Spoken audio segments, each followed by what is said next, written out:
शहर के बाहर एक पुरानी फैक्ट्री थी जहां दिन में मशीनों की आवाज गूंजती थी और रात में सिर्फ सन्नाटा। उसी फैक्ट्री में काम करता था रमेश और उसकी पत्नी नीला।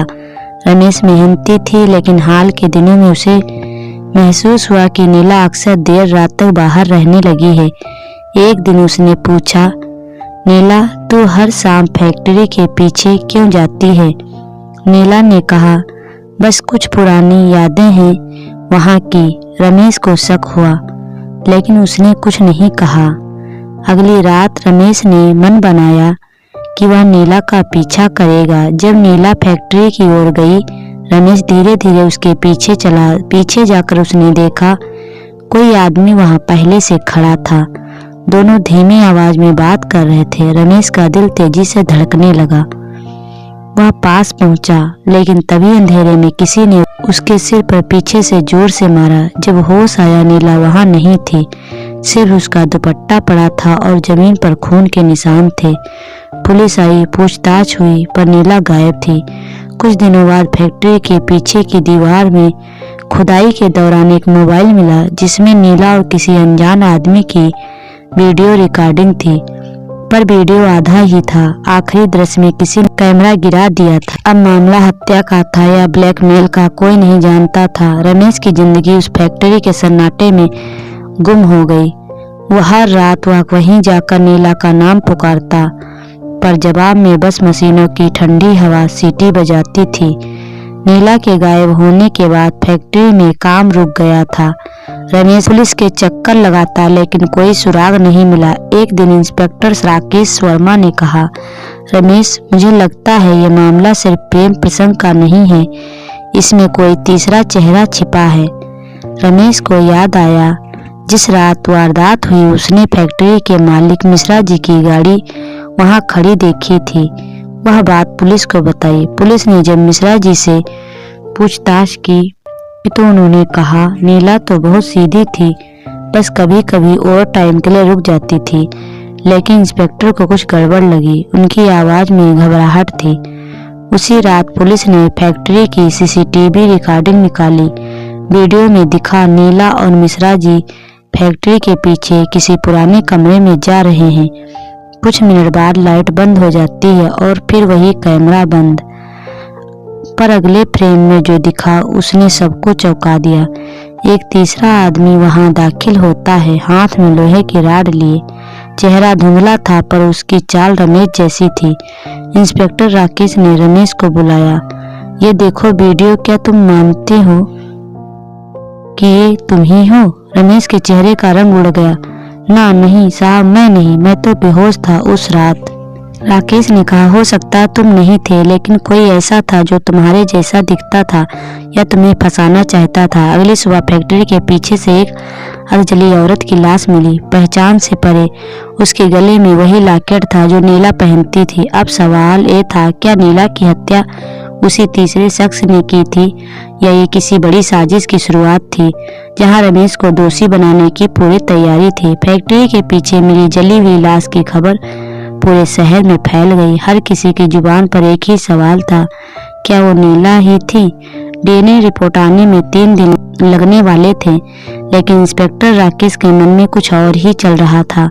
उसे लगा कि ये लाश नीला की नहीं बल्कि किसी और की थी और किसी ने जानबूझकर सबूतों को मोड़ा था।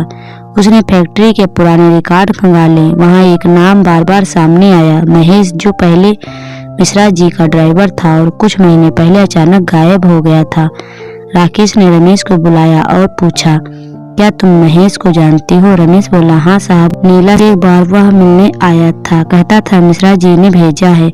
अब तस्वीर साफ होने लगी थी। मिश्रा जी, नीला और महेश तीनों रहस्यमय चक्कर में फंसे थे। राकेश ने रात भर फैक्ट्री के पीछे की जमीन खुदवानी शुरू की। तीसरे दिन में वहां एक पुराना ट्रंक मिला, अंदर कुछ दस्तावेज जैसे और एक पेन ड्राइव थी।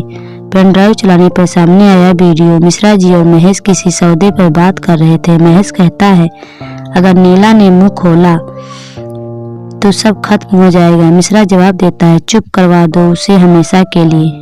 अब सब समझ में आ गया था। नीला ने फैक्ट्री में हो रहे गैर कानूनी सौदे पकड़ लिए थे। जब उसने मिश्रा जी को उजागर करने की धमकी दी तो उन्होंने महेश से उसे रास्ते से हटाने को कहा, पर महेश ने नीला को नहीं मारा बल्कि सबूत लेकर भाग गया। फिर मिश्रा जी ने उसे भी खत्म करवा दिया और रमेश को फंसाने की कोशिश की। राकेश ने मिश्रा जी को गिरफ्तार किया। मिश्रा जी के घर से नीला जिंदा मिली, डरी हुई पर जिंदा। दरअसल उस रात महेश ने उसे बचाकर छुपा दिया था। नीला ने कोर्ट में गवाही दी। मिश्रा जी उम्र कैद की सजा पाए। रमेश और नीला ने नया जीवन शुरू किया, लेकिन जब भी रमेश फैक्ट्री के पास से गुजरता उसे वो रात याद आ जाती जहाँ फैक्ट्री के पीछे खेला गया था वासना, लालच और मौत का खेल। मिश्रा जी की गिरफ्तारी के बाद फैक्ट्री को सील कर दिया गया। मीडिया ने उसे फैक्ट्री मर्डर केस नाम दिया, लेकिन किसी को नहीं पता था कि कहानी का एक और चेहरा अभी बाकी था।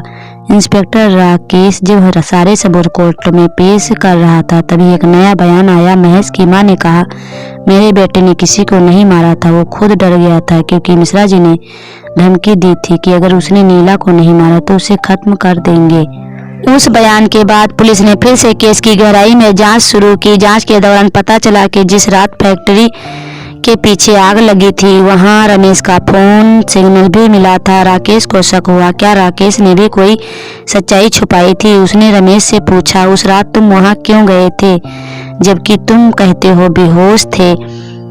राकेश चुप रहा, फिर बोला, साहब मैं नीला को ढूंढने गया था, लेकिन मैंने देखा वो महेश के साथ भाग रही थी। मुझे गुस्सा आया, मैंने दोनों को रोकना चाहा, तभी पीछे से किसी ने मुझ पर वार कर दिया। बस जब होश आया नीला गायब थी। अब तस्वीर पूरी साफ थी। नीला भागना चाहती थी क्योंकि वो जान चुकी थी कि फैक्ट्री में सिर्फ गलत सौदे ही नहीं बल्कि तस्करी चल रही थी। वो महेश के साथ मिलकर मिश्रा जी को पकड़वाने जा रही थी, लेकिन मिश्रा जी को भनक लग गई थी और उसने दोनों को खत्म करने की साजिश रच दी। नीला के जीवित मिलने के बाद उसने सब कबूल किया। उसने कहा, अगर इंस्पेक्टर राकेश न होते तो शायद मैं कभी सच्चाई तक नहीं पहुंच पाती। रमेश और नीला दोनों ने एक नई शुरुआत की और फैक्ट्री के खंडहर अब पुलिस की निगरानी में है।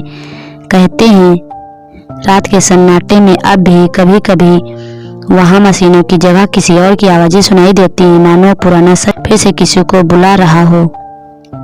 दोस्तों, राकेश इंस्पेक्टर के जैसे ही लोग हमारे समाज में आ रहे क्राइम या अपराध को मिटा सकते हैं।